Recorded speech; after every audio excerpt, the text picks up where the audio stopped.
మహబూబ్ నగర్ పట్టణంలో 4000 మందికి double bedroom ఇల్లు ఇస్తే ఈ ప్రభుత్వం రేవంత్ రెడ్డి గారి ప్రభుత్వం వచ్చినాక వాళ్ళ కాంగ్రెస్ గతంలో ఉన్నప్పుడు ఇచ్చిన పట్టాలనే ఈరోజు తిరిగి అవేదో ఆక్రమణల కింద చిత్రీకరించి దయా దాక్షిణ్యం లేకుండా ఉదయం 3 గంటలకి నోటీసు లేదు, కనీసం పేదవాళ్ళనే సోయి లేదు, ఆ పేదవాళ్ళ పిల్లలు అక్కడ చదువుకుంటున్నారనే జ్ఞానం లేదు, వాళ్ళంతా దివ్యాంగులనే ఇంగిత జ్ఞానం కూడా లేదు. కనీసం ఇంత కుసంస్కారంగా బుల్డోజర్లను ఇంటి మీదకి పంపి వాళ్ళందరినీ పొద్దున 3 గంటలకు వచ్చి నిర్దాక్షిణ్యంగా 29 ఆగస్టు నాడు కొట్టిపారేసినారు.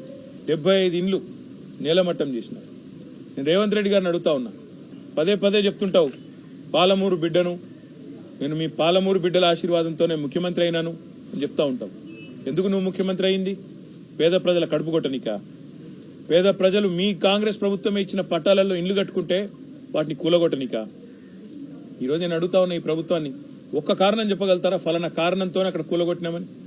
నిజానికి చిత్తశుద్ధి ఉన్న ప్రభుత్వం అయితే గతంలో కేసీఆర్ గారి ప్రభుత్వం చేసినట్టుగా పేదలు బీదలు ఉంటే వాళ్ళు గనక ఎక్కడైనా గవర్నమెంట్ స్థలంలో ఇల్లు కట్టుకుంటే జీవో నంబర్ 58, 59 కింద ఆనాడు రెగ్యులరైజ్ చేసిన ఘనత కేసీఆర్ గారి ప్రభుత్వాన్ని. అక్కడ ఎవరైనా తెలియక కట్టుకుంటే పేదవాళ్ళు కదా, ఒక గుంటెడు జాగా కంటే తక్కువ ఉంటే వాళ్ళకే లీగలైజ్ చేయండి, రెగ్యులరైజ్ చేయండి అని చెప్పి లక్షల పట్టాలు జీవో నంబర్ 58 కింద పేదవాళ్ళకు అందజేసినాం. 59 కింద 120 గజాల కంటే ఎక్కువ ఉంటే నామమాత్రం ఫీజు, ఒక 10% ఫీజు పెట్టి మార్కెట్ వాల్యూలో వాళ్ళకు కూడా రెగ్యులరైజ్ చేసినాం. ఇది సంస్కారవంతమైన ప్రభుత్వం చేయాల్సిన పని. కానీ నీ ప్రభుత్వం ఏం చేస్తుంది? రోడ్డు మీద దివ్యాంగులను పడేసి, వాళ్ళు పాపం కళ్ళు లేని వాళ్ళు, కాళ్ళు లేని వాళ్ళు, చెయ్యి లేని వాళ్ళు, వాళ్ళను గోసబుచ్చుకుంటే, వాళ్ళ పిల్లలు రోడ్డు మీద పడితే, బడికి పోయే పిల్లలు పుస్తకాలు కొట్టకపోతే మా శ్రీనివాస్ గౌడ్ గారు పాపం 10 రోజుల పాటు వాళ్ళకు అండగా ఉన్నాడు, వాళ్ళకు భోజనం పెట్టినాడు, వాళ్ళను శిబిరానికి తరలించి ఆదుకునే ప్రయత్నం చేసినాడు. నేను రాష్ట్ర ప్రభుత్వాన్ని, ముఖ్యంగా రేవంత్ రెడ్డి గారిని పాలమూరు బిడ్డ అని చెప్పుకునే రేవంత్ రెడ్డి గారిని అడుగుతా ఉన్నా, నీకు గనక నిజంగా సంస్కారం ఉంటే, నీకు కనీసం పేదల పట్ల ప్రేమ ఉంటే వెంటనే ఆ 75 మందికి వెంటనే తక్షణమే డబుల్ బెడ్రూమ్ ఇల్లు కేటాయించి ఉన్నాయి. మహబూబ్నగర్లో మేము కట్టినే ఇంకా ఇయ్యని ఇంకో ఈజీగా ఇంకో 200-300 వెళ్తాయి. వెంటనే కేటాయించు, వాటిలోకి వాళ్ళని తరలించు. ఇది నెంబర్ 1 డిమాండ్. రెండోది, ఏ అధికారులైతే అక్రమంగా అన్యాయంగా బుల్డోజర్లు పెట్టి ఆ పేదలను రోడ్డు మీద పడేసినారో వాళ్ళ మీద చర్య తీసుకో. నువ్విచ్చిన పట్టాకు, నీ ప్రభుత్వం, నీ కాంగ్రెస్ ప్రభుత్వం ఇచ్చిన పట్టాకే విలువ ఇవ్వని నువ్విచ్చిన పట్టాను చిత్తు కాగితంతో చూసిన అధికారులు ఎవరైతున్నారో వాళ్ళ మీద వెంటనే చర్య తీసుకోవాలి. సస్పెండ్ చేస్తావా, సర్వీస్ నుంచి తొలగిస్తావా, ఏం చేస్తావా చెయ్యి, కానీ దమ్ముంటే ఆ నిర్ణయం కూడా తీసుకోవాలని చెప్పి నేను రేవంత్ రెడ్డిని డిమాండ్ చేస్తా ఉన్నా. మరొక ముఖ్యమైన మాట కూడా ఈ సందర్భంగా నేను ఈ నాగర్ కర్నూలు వేదికగా చెప్పదలుచుకున్నా. ఇప్పుడే ఇక్కడికి వచ్చేటప్పుడు మా సోదరులు మరి జనార్దన్ రెడ్డి గారు, ఆల వెంకటేశ్వర రెడ్డి గారు, శ్రీనివాస్ గౌడ్ గారు, నవీన్ రెడ్డి గారు, ఎమ్మెల్సీ గారు అందరం కలిసి మాట్లాడుకుంటూ వస్తా ఉన్నాం. వస్తుంటే నేను అడిగిన, మరి ఏమైందన్నా, పాలమూరు రంగారెడ్డి ఎత్తిపోతల పథకం కేసీఆర్ గారు ఎంతో ప్రతిష్టాత్మకంగా ఈ వలసల జిల్లాగా పేరుపడ్డ పాలమూరును తప్పకుండా పచ్చగా చేయాలన్న ఉద్దేశంతో కేసీఆర్ గారు ఒకవైపు పెండింగ్ లో ఉన్న ప్రాజెక్టులన్నీ కూడా కల్వకుర్తి కావచ్చు, భీమా కావచ్చు, నెట్టెంపాడు కావచ్చు, వాటిని శరవేగంగా రన్నింగ్ ప్రాజెక్టులుగా మార్చి పూర్తి చేసి 8 లక్షల ఎకరాలకు నీళ్లిచ్చిన నాయకుడు కేసీఆర్ గారు ఒక పాలమూరు జిల్లాలో.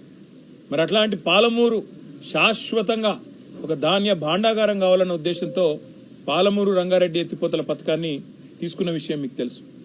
అందులో రిజర్వాయర్లు అన్ని పూర్తయినాయి. వట్టెం కావచ్చు, కరివెన కావచ్చు, ఉద్దండాపూర్ కావచ్చు, ఏదుల కావచ్చు, అన్ని కూడా నార్లాపూర్ కావచ్చు, ఇవన్నీ కూడా పూర్తయిపోయినాయి. పూర్తి కావడమే కాకుండా కేసీఆర్ గారు ముఖ్యమంత్రిగా ఉన్నప్పుడే అందులో కొల్లాపూర్లోనే మరి నార్లాపూర్ దగ్గర అనుకుంటా ఒక పంపు కూడా ఆన్ చేసి ఆనాడు నీళ్లు కూడా వదలడం జరిగింది. ఇక మిగతాది ఇప్పుడు రేవంత్ రెడ్డి చేయాల్సిందల్లా ఏనుగెళ్ళింది తోక చిక్కింది అన్నట్టు అలా 95% పని అయిపోయింది. ఇంకో 5-10% పని మిగిలింది. కేవలం ఆ కాలువల కోసం ఏదైతే భూసేకరణ చేయాలో ఆ పని చేయాలా. ఇప్పుడే వెంకటేశ్వర రెడ్డి గారు చెప్తా ఉండే నాకు, అన్న మన ప్రభుత్వం ఉన్నప్పుడే ఆ టెండర్ కూడా పిలిచినాము, ఈ దుర్మార్గులు వచ్చి అది కూడా రద్దు చేసినారు అని అన్న చెప్తా ఉండే మరి జనార్దన్ రెడ్డి గారు.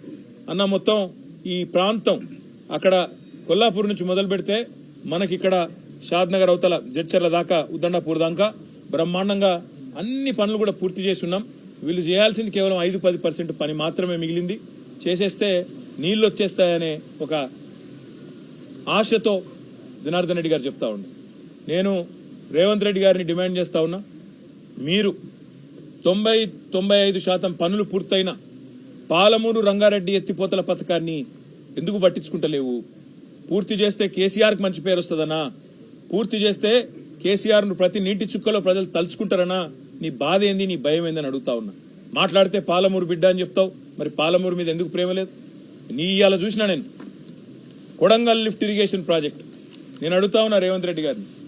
రేవంత్ రెడ్డి గారు నిజంగా పాలమూరు బిడ్డవే అయితే సమాధానం చెప్పు. మొన్ననే నల్లగొండ జిల్లా సుంకిశాల కాడ ప్రమాదం జరిగింది. హైదరాబాద్కు తాగునీరు తెచ్చే సుంకిశాల కాడ సంఘటనా స్థలంలోనే దుర్ఘటన జరిగింది, పెద్ద యాక్సిడెంట్ జరిగింది.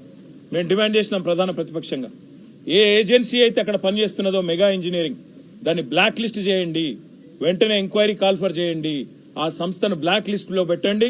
రాష్ట్రంలో ఒక్క వర్క్ కూడా ఇవ్వద్దు. ఎట్లా ఇస్తారు అంత పెద్ద యాక్సిడెంట్ అయినాక? మరి దాదాపు 75-80 కోట్ల రూపాయల ప్రజాధనం నష్టం జరిగింది అక్కడ. వెంటనే ఎంక్వైరీ చేసి అధికారుల మీద చర్యలు తీసుకొని వాళ్ళను బలిపశువులను చేయడం కాదు, ఆ సంస్థను బ్లాక్ లిస్ట్ చేయమని చెప్పి డిమాండ్ చేసినాం. కానీ ఇలా పొద్దున వార్త చూసినా నేను, నెల రోజుల కింద కూడా నేను చెప్పా ఈ మాట, మళ్ళా కూడా చెప్తా ఉన్నా. నెల రోజుల కిందనే వార్తలు వచ్చినాయి, కొడంగల్ లిఫ్ట్ ఇరిగేషన్ కూడా మెగా ఇంజనీరింగ్కే కట్టబెడతారు, వాళ్ళకే ఇస్తారు అని. మరి ఈ రోజే పొద్దున వార్త వచ్చింది, కొడంగల్ లిఫ్ట్ ఇరిగేషన్ ప్రాజెక్టును దొంగలు కలిసి ఊర్లు పంచుకున్నట్టు 4350 కోట్ల రూపాయల ప్రాజెక్టు ముఖ్యమంత్రి సొంత నియోజకవర్గం.